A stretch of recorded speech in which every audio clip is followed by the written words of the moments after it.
नमस्कार, आप सभी का central employee news YouTube channel के नए और प्रेस वीडियो में हार्दिक स्वागत है। पेंशनर्स, केंद्रीय कर्मचारियों, राज्य कर्मचारियों के महंगाई भत्ता को लेकर एकदम बड़ी खबर आ चुकी है। वही हमारे देश के असली हीरो सैनिक भाइयों के लिए भी बड़ी खबर आई है। वही कर्मचारियों की सैलरी को लेकर भी बड़ी खबर आई है। वेतन पर सुप्रीम कोर्ट के फैसले को लेकर भी बड़ी खबर आई है। तो आप सभी एकदम इस वीडियो के लास्ट तक बने रहे। इससे पहले अगर आपने अभी तक भी इस वीडियो पर एक लाइक नहीं किया तो एक लाइक कर दीजिए, क्योंकि आपका एक लाइक ही हमारी मेहनत का फल होता है। वही चैनल को भी फ्री में सब्सक्राइब नहीं किया हो सब्सक्राइब कर लीजिए, ताकि आगे भी आपको कर्मचारियों व पेंशनर से संबंधित लेटेस्ट से लेटेस्ट न्यूज मिलती रहे। इन सभी महत्वपूर्ण खबरों को जानने से पहले हमारे सभी देशवासियों के लिए केंद्र सरकार के वित्त मंत्रालय से बड़ी खबर आए हैं, जिनको आप सभी को जानना बहुत ही जरूरी है। तो आइए जानते हैं इस खबर में क्या है। वित्त मंत्रालय ने मार्च 2021 तक नए खर्च पर लगाए रोक। बजट में घोषित नई स्कीम नहीं होगी शुरू। जी हां, नकदी संकट का सामना कर रहे वित्त मंत्रालय ने सभी मंत्रालयों और विभागों को वित्त वर्ष 2020-21 में कोई भी नई योजना शुरू करने से रोक दिया है। वित्त मंत्रालय ने एक आदेश जारी कर नई योजनाओं के खर्च पर 1 साल के लिए रोक लगा दी है। केवल प्रधानमंत्री गरीब कल्याण योजना और आत्मनिर्भर भारत अभियान के तहत होने वाले खर्च को ही मंजूरी दी जाएगी। बजट में घोषित नई योजना भी चालू वित्त वर्ष के दौरान शुरू नहीं की जाएगी। वित्त मंत्रालय ने यह निर्णय कोविड-19 महामारी संबंधित खर्चों को पूरा करने के मद्देनजर लिया है, क्योंकि कोरोना वायरस संक्रमण के प्रसार को रोकने के लिए लागू किए गए लॉकडाउन से सरकार के राजस्व में कमी आई है और आर्थिक मंदी की वजह से सरकार का खर्च भी बढ़ा है। वित्त मंत्रालय के एक्सपेंडिचर डिपार्टमेंट के नवीनतम निर्देश के मुताबिक चालू वित्त वर्ष के लिए जिन योजनाओं के लिए पहले ही आवंटन हो चुका है, उन पर भी अब अगले 9 महीनों यानी 31 मार्च 2021 तक रोक लगा दी गई है।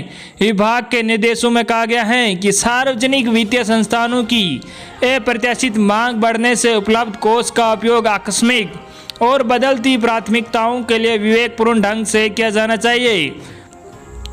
4 जून को जारी अपने आदेश में एक्सपेंडिचर विभाग ने कहा कि कोविड-19 महामारी के दौरान सार्वजनिक वित्तीय संसाधनों की मांग में अप्रत्याशित वृद्धि हुई है, जिसके मद्देनजर उपलब्ध धनराशि का उपयोग आकस्मिक और बदलती प्राथमिकताओं पर विवेकपूर्ण ढंग से किया जाना चाहिए। आदेश में कहा गया है कि मंत्रालय विभागों को अब नए प्रस्तावों के लिए वित्त मंत्रालय के एक्सपेंडिचर विभाग से सैद्धांतिक मंजूरी लेनी होगी। सरकार ने यह फैसला ऐसे समय में लिया है जब सरकार राजस्व संग्रह सर्वकालिक निम्न स्तर पर आ गया है। सीजीए द्वारा उपलब्ध कराए गए आंकड़ों के मुताबिक अप्रैल 2020 में सरकार की कुल प्राप्तियां 27,548 करोड़ रुपए रही, जो बजट अनुमान का केवल 1.2% है। वही इसके विपरीत सरकार का कुल खर्च 3.07 लाख करोड़ रुपए रहा है, जो बजट अनुमान का 10% है। यह दूसरी बार है जब सरकार ने कोरोना संकट के दौरान अपने खर्च में कटौती की है।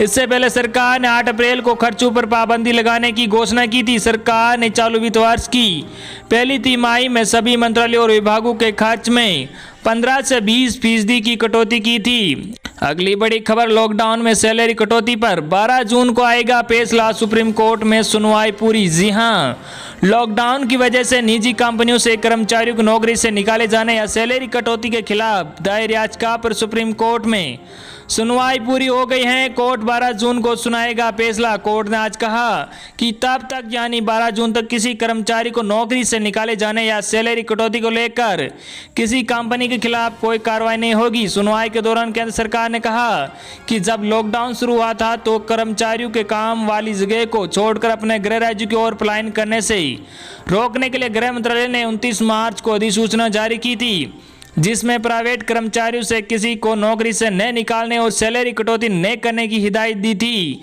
केंद्र सरकार ने आज कोर्ट में कहा कि यह मामला कर्मचारी और कंपनी के बीच का है और सरकार इसमें दखल नहीं देगी। गृह मंत्रालय ने 29 मार्च की अधिसूचना को कुछ कंपनियों ने जो अपने स्टाफ को वेतन देने में असमर्थता जता रही हैं, सुप्रीम कोर्ट में चुनौती दी थी। पिछले मौके पर सुनवाई के दौरान केंद्र सरकार ने सुप्रीम कोर्ट को बताया था कि लॉकडाउन से जुड़े सरकार के नए नोटिफिकेशन में लॉकडाउन के दौरान कर्मचारियों को पूरा वेतन देने की शर्त को हटा दिया गया है। सरकार ने कहा कि निजी कंपनियां लॉकडाउन के दौरान अपने श्रमिकों की वेतन कटौती के लिए स्वतंत्र हैं।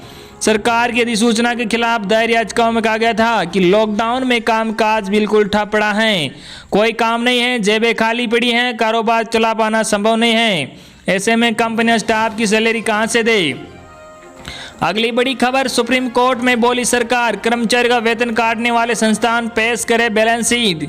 जहां केंद्र ने कोविड-19 लॉकडाउन के दौरान निजी प्रतिष्ठानों को अपने श्रमिकों को पूरा पारिश्रमिक देने संबंधी 29 मार्च के निर्देश को उच्चतम न्यायालय में सही ठहराए हैं। केंद्र सरकार ने कहा कि पूरा वेतन देने में असमर्थता व्यक्त करने वाले नियोक्ताओं को न्यायालय में अपनी ऑडिट की हुई बैलेंस शीट तथा खाते पेश करने का निर्देश दिया जाना चाहिए। शीर्ष अदालत में दाखिल अपने हलफनामे में सरकार ने कहा कि 29 मार्च का निर्देश लॉकडाउन के दौरान कर्मचारियों और श्रमिकों, विशेषकर संविदा और दिहाड़ी की वित्तीय परेशानियों को कम करने के इरादे से एक अस्थायी उपाय था। इन निर्देशों को 28 मई से वापस ले लिया गया है। न्यायालय के निर्देश पर गृह मंत्रालय ने यह हलफनामा दाखिल किया है। इसमें कहा गया है कि 29 मार्च के निर्देश आपदा प्रबंधन कानून के प्रावधानों, योजना और उद्देश्यों के अनुरूप था और यह किसी भी तरह से संविधानोत्तर नहीं है। सरकार ने इस अधिसूचना को चुनौती देने वाली याचिकाओं का निपटारा करने का अनुरोध करते हुए कहा कि उस अधिसूचना का समय खत्म हो चुका है और अब यह सिर्फ अकादमिक कवायद रह जाएगी। 54 दिनों का कर्मचारियों को दिया गया वेतन और पारिश्रमिक की राशि की वसूली की मांग करना जनहित में नहीं होगा। सरकार ने कहा कि 25 मार्च से 17 मई के दौरान सिर्फ 54 दिन तक प्रभावी रहे हैं। इस अधिसूचना के बारे में निर्णय करना न तो न्याय हित में होगा और न ही ऐसा करना जनहित में होगा। शीर्ष अदालत ने 26 मई को एक मामले की सुनवाई के दौरान केंद्र को अपना जवाब दाखिल करने का निर्देश दिया था। अगली बड़ी खबर, कोरोना काल में सैनिकों को छुट्टी के मामले में मिली बड़ी राहत। जी हां, डिफेंस मिनिस्ट्री के रक्षा सचिव अजय कुमार ने इस संबंध में तीनों सेनाओं को एक पत्र लिखकर जानकारी भी साझा की है। रक्षा बलों की तरफ से ऐसे सैनिकों जो छुट्टी पर गए थे उन्हें लॉकडाउन खत्म होने तक काम पर न लौटने के लिए कहा था। कोरोना काल में सैनिकों को छुट्टी मामले में केंद्र सरकार ने बड़ी राहत दी है। लॉकडाउन की घोषणा के बाद 25 मार्च से ड्यूटी ज्वाइन न कर पाने वाले छुट्टी पर गए सैनिकों की छुट्टियों को रेगुलाइज किया जाएगा। डिफेंस मिनिस्ट्री ने तय किया कि लॉकडाउन के चलते जो सैनिक वापस लौटने में असमर्थ थे उनकी छुट्टियों को अब स्पेशल कैजुअल लीव के तौर पर दर्ज किया जाएगा। डिफेंस मिनिस्ट्री के रक्षा सचिव अजय कुमार ने इस संबंध में तीनों सेनाओं को एक पत्र लिखकर जानकारी भी साझा की है। अजय कुमार ने पत्र में लिखा कि कोरोना संकट के चलते केंद्र सरकार के लॉकडाउन के फैसले के बाद अब काम पर न लौटने वाले आर्मी, नेवी और एयरफोर्स के सैनिकों की छुट्टी को स्पेशल कैजुअल लीव के रूप में नियमित करने के लिए राष्ट्रपति रामनाथ कोविंद की मंजूरी के बारे में बताने के लिए निर्देशित किया गया है। बता दें कि रक्षा बलों की तरफ से ऐसे सैनिकों जो छुट्टी पर गए थे उन्हें लॉकडाउन खत्म होने तक काम पर न लौटने के लिए कहा था, लेकिन अब डिफेंस मिनिस्ट्री के इस फैसले के बाद लॉकडाउन पीरियड के दौरान हुई आकस्मिक छुट्टियों का भविष्य की छुट्टियों पर कोई असर नहीं पड़ेगा।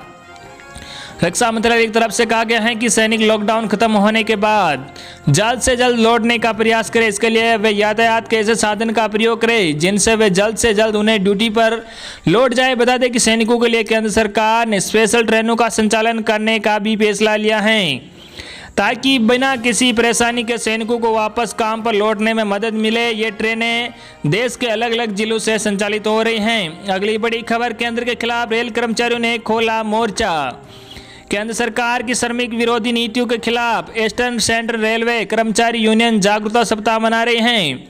रेल कर्मचारियों को जागरूक किया जा रहा है। केंद्र सरकार पर दबाव बनाने के लिए कर्मचारी यूनियन 8 जून को राष्ट्रव्यापी विरोध दिवस मनाए जाने की तैयारी में गुरुवार को किऊल स्थित यूनियन कार्यालय में यूनियन के अध्यक्ष दिनेश झा ने कर्मचारियों की मांगों को जायज ठहराते हुए कहा कि लॉकडाउन में रेल कर्मचारी लगातार अपनी ड्यूटी पर लगे रहे हैं। रेल कर्मचारियों ने कोरोना वॉरियर्स के रूप में काम किया है। रेल परिचालन से लेकर स्टेशनों पर सैनिटाइजेशन के लिए भी दिन रात लगे रहे। सीपी सबंधु ने कहा कि केंद्र सरकार से समझौते के बाद भी उनकी मांगे लंबित है। उल्टे मांगे पूरी करने के बजाय सरकार कर्मचारियों को डीए में कटौती कर रहे हैं। जागरूकता सप्ताह के तहत 1 जून से कर्मचारी यूनियन द्वारा केंद्र सरकार के खिलाफ आंदोलन प्रभावी बनाने के लिए रेल कर्मचारियों को एकजुट किया जा रहा है।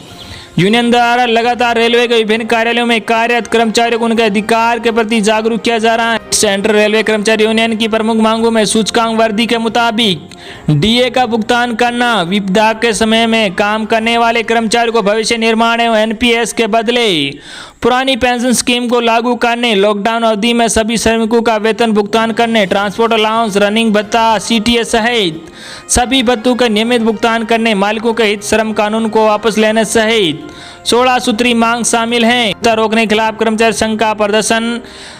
सरकारी सेवकों के महंगाई भत्ते पर जुलाई 2021 तक रोक के विरोध में गुरुवार को समाहरणालय में प्रदर्शन किया गया है। भारतीय कर्मचारी महासंघ के आह्वान पर अनुसूचित कर्मचारी संघ की ओर से विरोध प्रदर्शन आयोजित किया था। संघ के सदस्य भोजनावकाश में समाहरणालय में जुटे और सरकार विरोधी नारेबाजी की। महंगाई भत्ते पर लगी रोक को तत्काल हटाने की मांग की संघ के महामंत्री राजकुमार सिंह ने कहा। 5 सूत्री मांगों के समर्थन में प्रदर्शन का आयोजन किया गया है। इसमें महंगाई भत्ता देने, वेतन में किसी भी तरह की कटौती नहीं करने, कोरोना योद्धा की रक्षा करने, नियुक्ति पर लगी रोक हटाने और श्रम कानूनों में बदलाव नहीं करने की मांग शामिल है। तो ये थी आज की आपके लिए बड़ी और बेहद ही महत्वपूर्ण खबरें। आई होप कि आपको आज की हमारी जानकारी पसंद आई होगी। धन्यवाद।